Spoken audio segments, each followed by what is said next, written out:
Nothing really excites you anymore. The things you used to love feel flat. You scroll for hours not because it's fun, but because everything else feels even more boring. And when you sit down to do the one thing that would actually change your life, your mind just shuts off. It's not depression. It's not laziness. It's your dopamine.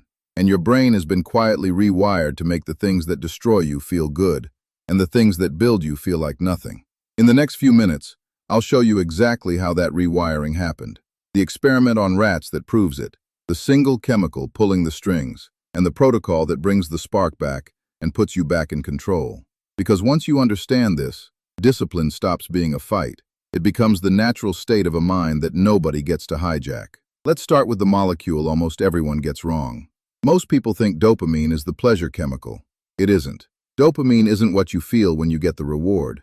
It's what makes you want the reward in the first place. It's desire. It's the engine that gets you off the couch and moving towards something. And whoever controls that engine controls you. Here's how we know. Neuroscientists implanted electrodes into the brains of rats, wired straight into the reward system. Every time a rat pressed a lever, it got a hit of dopamine. The rats pressed that lever over and over for hours. They stopped eating. They stopped sleeping. They pressed until they collapsed from exhaustion, chasing a craving that never switched off. Then the scientists ran it in reverse. They blocked dopamine completely, and the rats gave up. They wouldn't eat. They wouldn't drink. They wouldn't cross the cage for water. They had lost the will to do anything at all. But here's the detail that matters. When food was placed directly in their mouths, they still ate it, and they still enjoyed it. The pleasure was intact. What was gone was the desire to get up and chase it. That is dopamine, not the reward, the reason you move toward it. Hold on to that, because it's about to explain everything about your own behavior. Your brain is running a silent ranking system.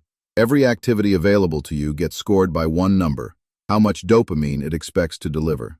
The high scorers, you chase on autopilot. The low scorers, you avoid, no matter how much you logically know they matter. And the highest score your brain can hand out goes to rewards that arrive at random. A slot machine is the perfect trap. You might lose 10 times in a row, but the reward could come on the very next pull.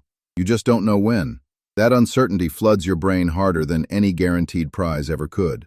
Now look at the device in your hand, the feed you pull to refresh, the notification that might be waiting, the next video that might be the one. Social media, games, endless feeds, engineered to be slot machines you carry everywhere you go. It starts the second you wake up. Before your feet hit the floor, your hand is already reaching for the lever, hunting the first hit of the day. You've become the rat, and you never noticed it happening. But it gets worse, and this is the part almost nobody understands. Your body has one rule it never breaks: balance. Scientists call it homeostasis. Get too cold, you shiver to warm up. Too hot, you sweat to cool down. Whatever the world throws at it, your body drags itself back to the middle. Dopamine is no exception. Flood your brain with it day after day, and your brain fights back the only way it can. It strips out its own dopamine receptors. It turns the volume down, so that what used to feel like a lot now feels like normal. You've seen this everywhere. The person who rarely drinks gets drunk on a single glass. The heavy drinker needs 6 to feel anything. Same chemical, higher tolerance. So picture what that does to you. Your baseline is now set by the most stimulating thing you do all day: the feed, the game, the constant hits. And against that baseline, real life cannot compete. Reading a book, training your body, building something that lasts. These were never going to release slot machine levels of dopamine. So your rewired brain files them under one label: boring. Not hard, boring. That's why the productive thing feels like dragging yourself through wet concrete, while the phone feels like coming home. This is the exact trap addicts fall into when they try to quit. Their tolerance climbs so high that ordinary life can't come close to matching it, so nothing feels worth doing. And you don't need a drug to get there. Games, feeds, endless stimulation. Pushed far enough, they leave you in the same place, unable to enjoy anything that doesn't scream for your attention. You're not weak, you're outgunned, and there is exactly one way to even the fight. Understand what's really on the table here. This was never about productivity. It's about who is in command. Right now, a reward system that anyone with a feed and an algorithm can hijack is making your decisions for you. Being unshakable doesn't mean grinding harder against that pull. It means resetting the system so that nobody, no app, no notification, no craving gets to decide what you do next. You do. Here's how you take it back. The reset is called a dopamine detox, and the principle is simple. For one full day, you starve your brain of the cheap, high dopamine hits, and you let those burned-out receptors recover. One warning first. If you're dealing with a genuine addiction, a substance, not just a habit, this is not a replacement for professional help, and you should take withdrawal seriously. For everyone else, here are the rules. For one day, you have as little artificial stimulation as possible. No phone, no computer, no internet, no music, no junk food, no pornography. You unplug every cheap source of pleasure, and you let yourself be bored. And make no mistake, you will be bored. That isn't a side effect, that's the medicine working. What you are allowed to do is this: go for a walk, sit alone with your own thoughts, reflect on where your life is actually heading. Write down anything that surfaces on paper, not a screen. It will feel intense. It's supposed to. Radical results come from radical action, and one deliberate day of boredom can do what a month of half measures never will. But why would doing nothing fix anything? Think about food. Imagine you ate every single meal at the best restaurant in the city. After a while, that becomes your normal. Now someone hands you a plain bowl of rice. You'd refuse it. It can't compete. But strand that same person on a deserted island, starving, and that plain bowl of rice becomes the best thing they've ever tasted. Nothing about the rice changed. Their baseline did. That is the entire mechanism. The detox starves you of the cheap stuff just long enough that the so-called boring, meaningful things, the work, the training, the quiet wins, become genuinely rewarding again. You get bored enough that boredom itself pushes you toward them. That's the reset.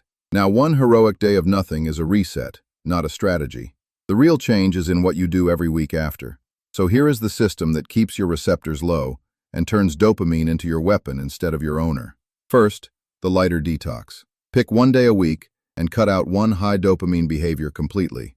The game, the binge, the scrolling, whatever owns the most of you.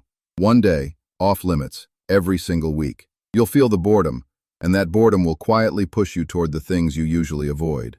Second, and this is the real key, stop letting the cheap rewards come for free. Turn them into payment. The order is everything. The difficult, low dopamine work comes first, and the high dopamine reward comes after, at the end of the day. Never before. Indulge first, and you'll have nothing left in the tank for the work. So you do the hard thing first, and only then do you collect. Here's a simple version. Track the hard work you actually get done. The training, the studying, the building.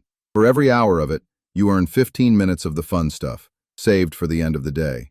8 hours of real work, about 2 hours of reward. Tune the ratio to your life. The number isn't the point. The point is that your brain stops getting something for nothing and starts getting its biggest hits only after you've earned them. Do this long enough and the wiring flips. The hard thing becomes the thing your brain reaches for, because that's where the reward now lives. Here's the truth underneath all of it. We are all dopamine-driven. That's not a flaw. It's the same engine that built everything you admire. The only question that matters is who's holding the wheel. Are you handing your dopamine to a feed designed to keep you pulling the lever? Or are you spending it on the things that make you harder to break? An unshakable mind isn't one that feels no pull. It's one that decides where the pull goes. Reset the system, earn your rewards, and watch how fast the spark comes back and the hard things stop feeling impossible. If this hit something, leave a like. It tells the algorithm to put this in front of the next person who needs to take their mind back. Stay unshakable. I'll see you in the next one.